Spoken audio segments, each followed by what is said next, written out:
There's an ancient proverb that says it's not the size, but what you do with it that counts. Presumably this applies solely to video games and definitely nothing else, but regardless, somebody needs to relay these wise words to Todd Howard because the Bethesda frontman is still firmly stuck in the bigger equals better mindset, especially after that bombshell reveal that Starfield would have 1,000 planets to explore. 1,000 planets, Todd, are you insane? But he's not alone in this onslaught of OTT open worlds. For the better part of 3 decades, AAA publishers have been convincing us that more is objectively better than less. And while that makes sense numerically, if you're talking about, say, your bank balance, something publishers value very highly, it's not quite that simple. Every time us regular video game enjoyers have been faced with another daunting 100-hour sprawling landmass of game world, many have asked, just how big is too big? Well, because some people only care about cold, hard data, we've done the research that can finally prove the cutoff point for massive game worlds. More than 50 of the biggest open worlds in gaming stacked up against review scores and other important stats, so we can finally work out if there's a correlation between quality and size and pinpoint when games have quite literally gone too far. Stick around until later in the video when we'll don our lab coats and look through the microscope at all those sexy Excel squares, but since each game contains so many variables, we first have to look at the broad pros and cons of open world game design. Yes, we've been vocal on the channel before about quality over quantity, but many of us also appreciate higher quality in larger titles too. In other words, if game is good, then give us more, please and thank you. So, let's get our walking boots on, as there's a lot of ground to cover.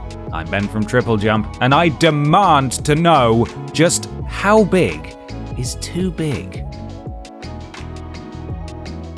Let's cover the 1,000 planetary-sized elephants in the room first. In case you missed it, during this year's usual E3 season, the Xbox and Bethesda showcase featured plenty more of Bethesda's upcoming RPG/space exploration title Starfield, and with it, some very ambitious promises. It's their first new IP in quite some time, and Todd's team are literally shooting for the stars, around 100 stars that is, with many new details finally unveiled, including some encouraging RPG mechanics, some less encouraging creation engine jankiness, and various tidbits on crafting, base building, and interstellar ship flight. Todd dropped the big reveal that set the internet alight. The planets, all 1,000 of them, each one fully explorable. It was a classic Todd Howard move. Pan out, big feature, bold claim, snappy soundbite, except reactions were understandably a lot more mixed this time around. You may have dazzled us with a climbable mountain range or a West Virginia with 16 times more detail, but 1,000 planets might have been a step too far. Because most rational people have been asking,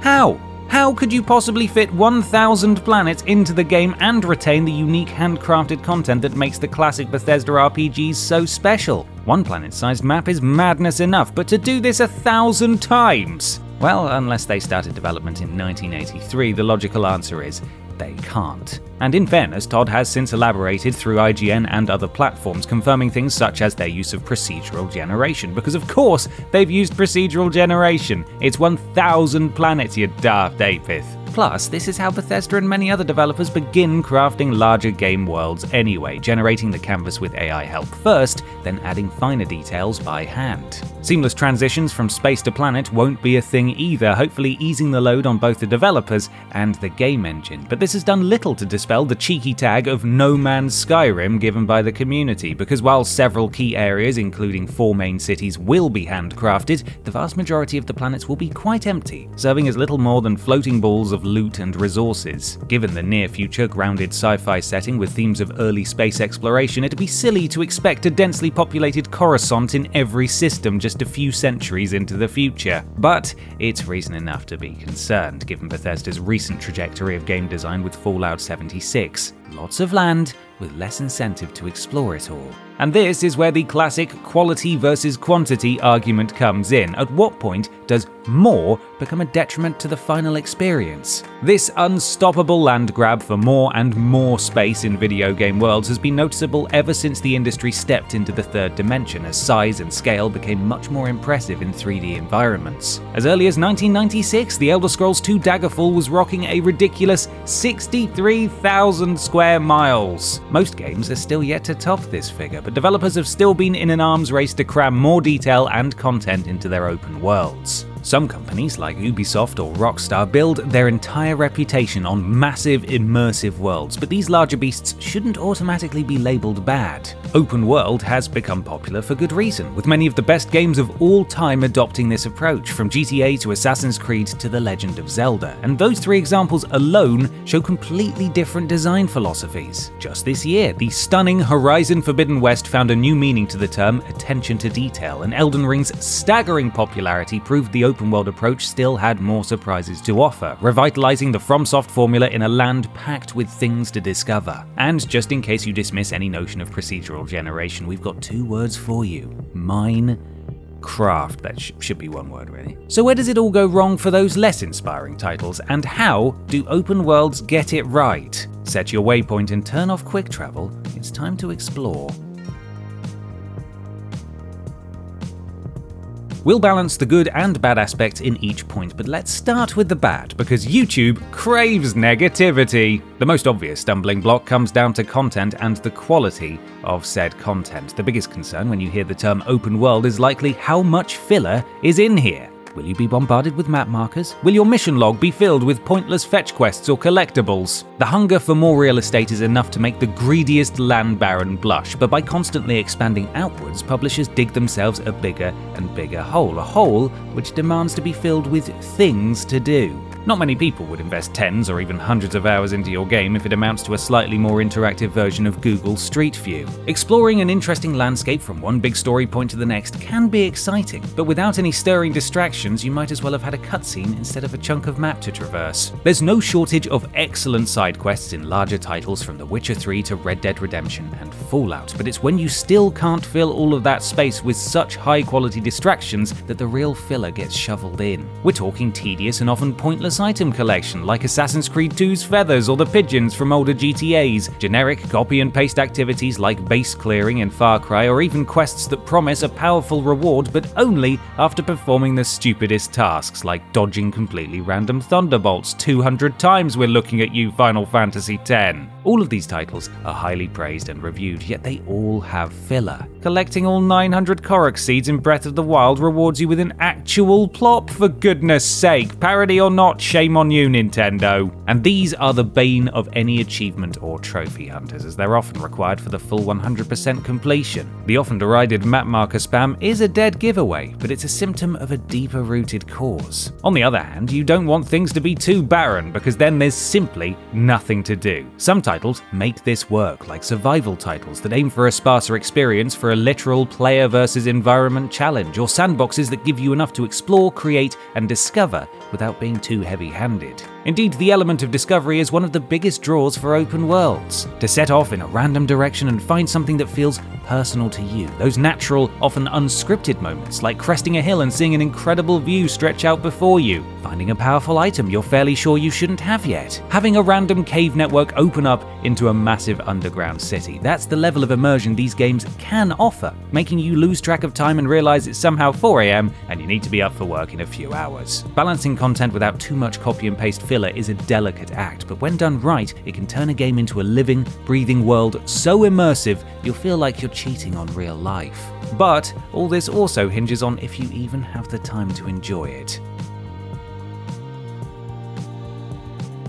A vast, impressive world full of possibilities just waiting to be discovered is great, if you have the time to explore it. It's a broad generalization to say that games feel like they're getting longer. It's hard to find concrete evidence for this, but 2016 data from website How Long to Beat says that average game length has increased significantly since the mid-90s, aka the 3D boom, peaking around the early 2000s with only a slight dip since. That is considering every type of game, however. Specifically, open world style games had an average time to complete of 38 hours across all years. Then consider the average age of gamers is going up, or indeed growing up. Forget about the 90s kids playing Mario stereotype. Since the mid-2000s, the average gaming age has ranged between 30 and 37 depending on who you ask. According to the Entertainment Software Association CEO in 2020, 64% of US adults played video games and only 21% of those who play games are under 18. This means the majority of modern game enthusiasts likely have adult responsibilities, work, relationships, house chores, book clubs, bingo nights, and numerous other things responsible adults allegedly do instead of playing video games. Free time is limited and therefore more valuable, so a 100-hour game that takes months to complete starts to sound less appealing than a simple, manageable 10-hour experience. With just 2 hours a day, it'd take 30 days to beat Assassin's Creed Valhalla according to How Long to Beat, or 68 days for 100% completion. Likewise, Red Dead Redemption 2 is 86 days or 172 hours to fully complete, and Breath of the Wild is a whopping 95 days to 100%. We have more choice in gaming than ever before, so people aren't stuck with just open-world games, but it also seems counterintuitive that some of the biggest, most heavily marketed games now are those that require all of your time. Live services like Destiny, countless free-to-play titles with demanding battle passes, multiplayer time sinks, or literally any MMO, each require a serious time commitment that's hard to maintain. But what if you don't need more than one game at a time and you're happy to plod through a lengthy, high-quality masterpiece? Well, you'll certainly feel like you're getting your money's worth, and everyone can appreciate getting more bang for their buck, especially if you make one high-roller $70 purchase for a new title, then you'd probably want that game to last a while. For younger people with less disposable income but more free time, it's a perfect match. And what about sandbox titles like Minecraft, where your own creativity is the only limit, or immersive worlds that provide a setting for multiple characters and role-playing possibilities? Bethesda's titles might not provide world-class narratives in their main quests, but the sheer variety of distractions makes everyone's journey feel more unique, with every path offering different experiences moment to moment. The sense of wonder encourages a pseudo-multiplayer element in a strictly single-player game thanks to the stories you share with other players, showing you there's always something left to discover. But not everyone wants to settle for second-hand stories.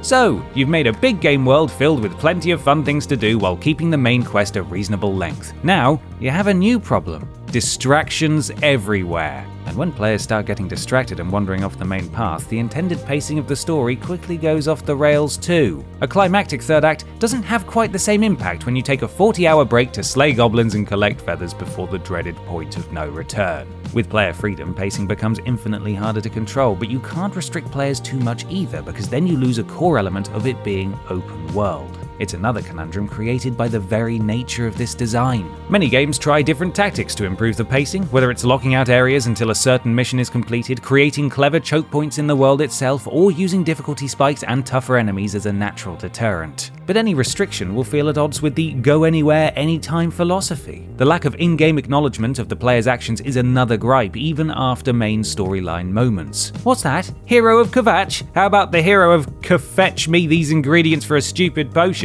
Then we'll talk. It's another symptom of having too much. We'd love to have unique NPC interactions commenting on every victory, defeat, good deed, crime, or quarterfinal finish at the Gwent regionals, but it's a big ask. Open world design seems to be the ultimate manifestation of feature creep, where more and more bits get added to a project, video game or otherwise, until it grows way beyond a developer's initial scope. And when you're juggling too much, it's all too easy to let some things slip. On the plus side, more distractions lead to more choice, so long as you're not laser focused on finding absolutely everything, and that can lead to more immersion as your character's personal story unfolds naturally around you. Randomized NPC events that you see in Red Dead, GTA, or Fallout play a big part in this, but it even comes down to your choices in which quests or tasks you tackle and for what reasons. This is most prevalent in RPGs, with a variety of character builds, playstyles, and, if you're lucky, branching quest lines, adding a personal touch to your specific roleplay. That is when the pacing dictated to you doesn't matter, as you set your own pace, exploring every corner of the land or fast-tracking yourself to Savior of the Universe. Besides, sometimes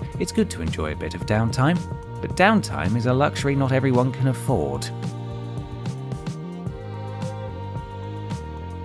Yes, it's time to address workplace crunch once again, and we will keep this short because the single most important thing we'll say is obvious. Crunch culture in the gaming industry or anywhere is awful. It's detrimental to employees' health, not to mention the final product, and it needs to stop. no release date target or Metacritic score is worth the well-being of hundreds, even thousands of hardworking developers. It's especially worth mentioning here because the demands of creating these massive games with huge worlds puts even more strain on studios. From Rockstar to BioWare to CD Projekt Red, stories about crunch are still worryingly widespread, so while we question the impact of overly large games from a player's perspective, spare a thought for the impact it has on those making them too.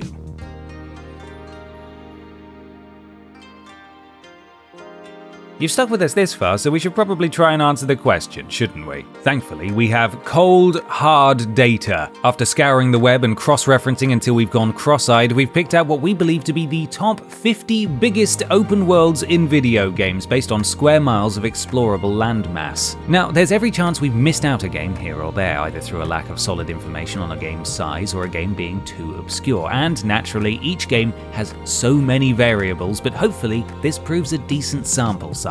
Remember, we're talking open world games only. We've also avoided strategy games and similar genres where you're not so much in the world as observing it from above. And we've skipped battle royales, because you can't get too much exploration done with an encircling death trap closing in on you. So here it is, the biggest open world video games, sponsored by Todd Howard and Ubisoft. To no man or woman's surprise, No Man's Sky tops the list as a huge outlier, and in case you're wondering, that silly maths number means 122 sextillion square miles, or 21 zeros on the end. That's based off 18 quintillion possible planets, each of an average size of 6,777 square miles. Absolute silly numbers there, and yet despite the size, the game only averaged 70% on Metacritic at launch, and yes, we know it's improved over the years, but for consistency, we're sticking to critical reception at the time. The other big boys include Spore, admittedly our most dubious interpretation of open world, along with Minecraft, Microsoft Flight Simulator, Daggerfall, aka Todd Howard's origin story, and Fallout 76, aka Todd Howard's shocking heel turn. We've separated the games into sections based on map size, with average Metacritic scores for each bracket, and the biggest thing to note is that review scores actually do get higher as the map sizes get smaller. The four largest titles, all above 100,000 square miles, have a respectable 81% average, but Flight Simulator's 90 is absolutely bringing that up. The next two brackets are also a mixed bunch review-wise, before we hit a notable breakpoint for quality, which we're calling the proper good line. Between 50 and 100 square miles bags the highest average score of 86%, featuring two different styles of excellent RPG in The Witcher 3 and World of Warcraft. Between 20 and 50 mileage averages 85%, with such bangers as Breath of the Wild, GTA 5, Elden Ring, Skyrim, Red Dead, and Sniper Ghost Warrior 3. Okay, maybe not the last one, sorry, Sniper Ghost Warrior 3. So, according to our infallible research, to make a successful open-world masterpiece, you don't go above 100 square miles, perhaps even 50. Anything over 100 miles is officially too big. See, it wasn't just a clickbait title after all. But there's more to consider here. Out of the 15 games rated 90% or higher, only one was packing more than 100 square miles, and that's obviously the one that mapped the entirety of Earth, Microsoft Flight Simulator. We can probably class that as a slight anomaly, as flight simulation isn't what typically comes to mind when you hear open world. Most of the other top-tier titles played it safe with maps smaller than 50 square miles, save for Flight Sim, WoW, and The Witcher 3. What about time to complete? One of the biggest perceived drawbacks of open worlds we discussed earlier. Predictably, MMOs top this list. Seriously, World of Warcraft, 2,400 hours? Then it's mainly RPGs, then shooters, and sprinkled throughout the annoyingly vague label of action game. We know, but we wanted to keep this category broad, okay? As you'd expect, time to finish the main story goes up the larger the game world is, although only to a point. The stupidly large brackets, that's over 1,000 square miles, are all quicker to beat than the others, averaging about 42 hours. At face value, it does prove that past a certain size, all that extra space isn't really necessary for a good core game, but context is important here. Most of the very large ones are sandbox or simulation experiences, where a main story is less important than finding your own fun. We can't forget the racing titles too, where square miles are more easily traversable when you're in a speedy little brum capable of over 100 miles per hour. Hitting the proper good section between 50 and 100 square miles, we find these titles take the longest to beat at 541 hours, but if we exclude the ridiculous numbers from MMO titles, World of Warcraft and Final Fantasy XI, it's a much more reasonable 33 hours. 20 to 50 mileage sits at 50 hours, and the further below we go from there, average time to beat starts trending downward again. It's a similar similar story when looking at 100% completion. The bigger games take longer, trending down on average as we go smaller, until we hit this weird midpoint bump, then back down again. Turns out if you're looking for the most bang for your buck and at some of the highest quality according to Metacritic, then you need to scope out the games between 20 and 50 square miles in size, which average out at 238 hours to 100% complete. Comparing review scores with time to beat is interesting, as despite our theories about longer games dragging on and affecting their quality, the opposite is true. Overall, a game's length to 100% complete seems to correlate with better review scores. The top 3 longest titles are MMOs as expected, but excluding those, the only 200+ hour game to score above 90% is Todd's golden child, Skyrim. The sweet spot for quality and quantity seems to be 100 to 200 hours of total content, averaging 83%, with 8 out of 21 games scoring over 90%. But what about optional content specifically, i.e. the difference between main story and full completion? We could have called it filler, but that's a bit harsh on the good side quests out there, apart from Fallout 76, which had 240 hours of extras but only scored 51% at launch. Well done, Fallout 76. Still, it's an indicator of just how necessary the bigger game worlds are. Guild Wars 2 has the largest difference, but How Long to Beat records MMO timings differently, so take that with a grain of salt. Next are Daggerfall and Minecraft, but both rely on procedural randomized content. Including the above, 16 titles boast 100 hours or more of optional extras, and 9 reviewed at 90% or higher, actually disproving our notion of filler content and again suggesting that people enjoy the extra choice rather than feel overwhelmed by it. Weirdly, map size for most of the games here are either absurdly large or reasonably small. Games with the most optional quests and the smallest map size were rated 90% or higher, apart from the mediocre Sacred 2 Fallen Angel. More evidence that smaller worlds with more to do per square inch are typically better. On the flip side, what about massive game worlds with the least amount of side content? There are 5 standouts in this category, once again excluding MMOs and their weird data from How Long to Beat. Out of those, only Assassin's Creed Black Flag could be classed as a truly good game, with others scoring between 67 and 76%. So yes, it usually is a good idea to put something in those large maps for players to do. Who'd have thunk it? One more thing before we wrap up. Which publishers do you think are the biggest culprits in this open world war? If you said Ubisoft, firstly, how dare you stereotype this plucky French underdog? And secondly, you're absolutely correct, well done. Ubisoft have 8 games in the biggest 50, averaging 80%. However, the average map size of 291 square miles isn't the largest. Rockstar and Bethesda have 5 games apiece, and while Bandai Namco's Elden Ring gives them the highest score, Rockstar and Nintendo seem to consistently produce the highest quality open worlds. There are plenty more interesting points to pick out from this data if you're the sort of nerd who enjoys a good spreadsheet, and we'll leave a link in the description to this on Google Docs for you to investigate further. But what have we all learned from this, apart from how much we dislike Microsoft Excel?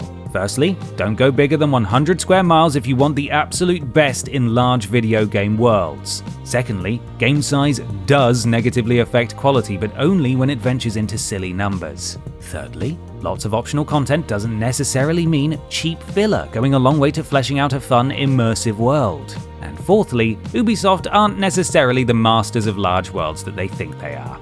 And what about Bethesda, the ones that sparked this whole debate on size in the first place? From our findings, that many planets with that much square mileage doesn't bode well for Starfield. But we hope we're wrong, and we hope Bethesda manages to hit those 100 stars they're aiming for. See you in space, everyone.